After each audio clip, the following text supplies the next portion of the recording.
she comes in here. We've already done some theraplay, and we've tried to do some talk therapy and didn't get very far. No. And we decided to embark on some neurofeedback. So when we first started, what did you experience in the first, say, 10, 20 sessions? Immediately, her sleep patterns changed. And she told me that immediately. She slept through the night. She didn't wake up randomly all the time. And she had her first actual vivid dreams that she remembered that weren't scary. And that was the very first thing. She goes, wow, I slept through the night last night. So we kind of marked that as a nice step forward. And because she needed sleep, which can change a lot of bad patterns and behaviors. So it's hard because there's so many little subtle things. Well, let's go ahead and fast forward then to where she is today. How many sessions has she had about? Oh gosh, we've been doing this, a year maybe? Mm-hmm. A year? A couple times a week for a year. So she's had a lot of sessions. Right. Definitely had a lot of sessions. She says she no longer has a million things going on in her brain at once, which she never wanted to be on medication for in any way because she's afraid it would stifle her creativity. She no longer has feelings of depression that she said are severe. She said now when she feels down, she says she feels like she has a mood to think on. I don't know how to explain it. Like she can kind of talk her way through it on her own without becoming drowning in it, so to say.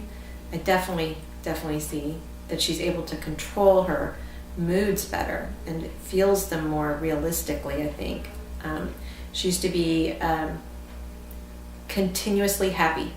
We either had extreme happiness or complete dissociation, and she had a goal in her life to always be happy no matter what. And I don't know why she chose to do that. It's just what Julie was. That no longer happens. And she's still funny all the time, but not the natural insistence on constant state of happiness. That's definitely gone. And I had a whole list of wonderful things that have happened because of neurofeedback. I guess our lives have normalized so much that it feels good. And now I'm going to cry because it feels good. It feels like things are just calm, and she's calm.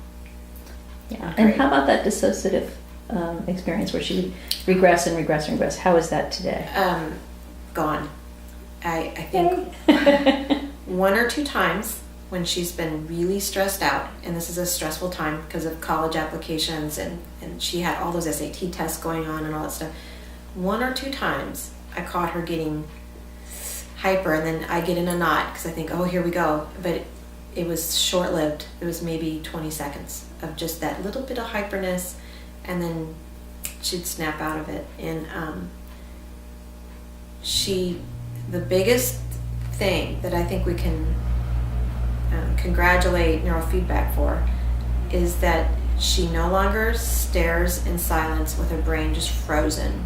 And she used to, when we would try to talk and communicate with her, she would close up. She would get what I call shark eyes, just no expression in her eyeballs, or her color of her eyes were gone.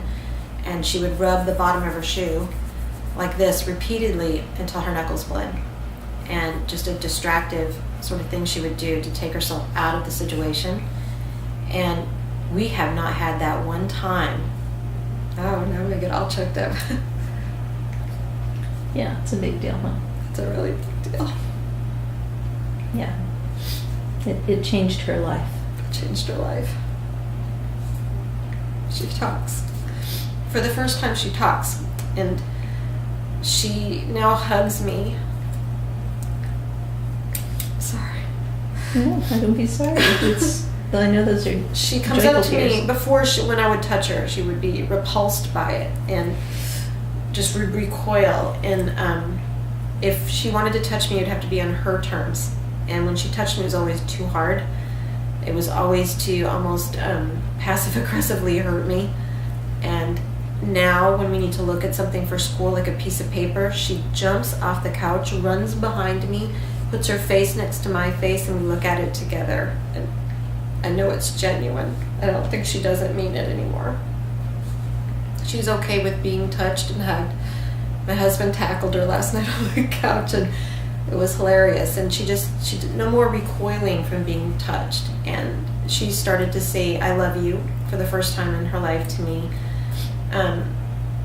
Usually in written form, but it's the first time in her life that she's ever done that. And to tell me why she used to want to hate me so much. And she says, I didn't hate you, Mom. I hated being loved. And so she said that just the other day. And we get these little spurts of information and we just suck it up. And we're good with what she wants to tell us when she wants to tell us. So I don't know, life just feels okay. And for us, we can now let go of being so mad at her all the time. And our expectations have come down. We've quit worrying about her being perfect. And I don't mean perfect in a perfect sense, but I mean she still has her baggage. She still has identity issues that are hers. And they're going to be hers for her adult life that she will have to deal with. And we no longer feel like we have to fix that. She feels good. And that's all we wanted. Sort of just her feel good. And for her thoughts to not be 1,000 thoughts at once. Because she is so smart. And it was clouding her potential. So, okay, I'm trying not to cry anymore. Thank you, Kim. I appreciate your sharing that.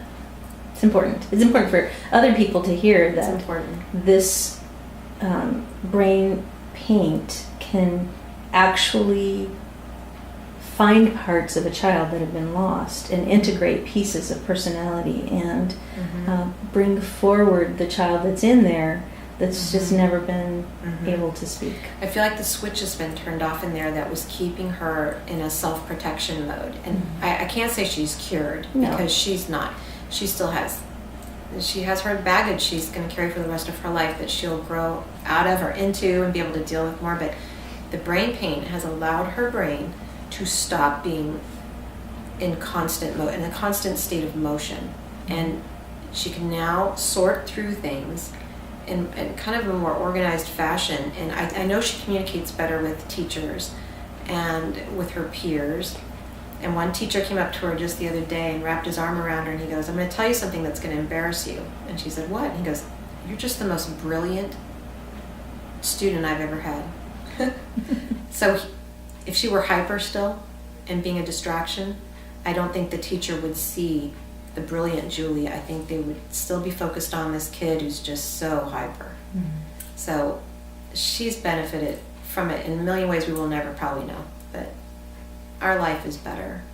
I definitely am an advocate for neurofeedback for sure. Thanks.